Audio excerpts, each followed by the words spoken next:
अस्सलामुअलैकुम तमाम दोस्त ये देख रहे हैं कि मेरा अभी जो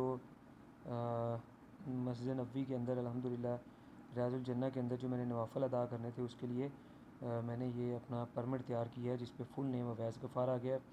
परमिट डेट 20 सितंबर 2024। परमिट टाइम 9 से 9:19 सुबह का टाइम है, ये 9 से 9:19। Issued by Awais Ghaffar. ठीक है जी। अब मैंने जैसे ही इसको सबमिट किया है तो जहाँ पे एक बैड लक होगी है, फिर ये बैड लक है जी। मैं क्योंकि मुझे अभी इन्होंने कहा जी कि the date of the new permit must be 365 days after the previous permit, यानी कि एक दफ़ा जो आपको परमिट मिल चुका है उसके 365 दिन, एक साल बाद दोबारा रियाजुल जन्ना में नौफल अदा करने का मौका मिलेगा। अल्हम्दुलिल्लाह पिछली दफ़ा सितंबर में और नवंबर में पिछले साल तो मैंने कर लिया था।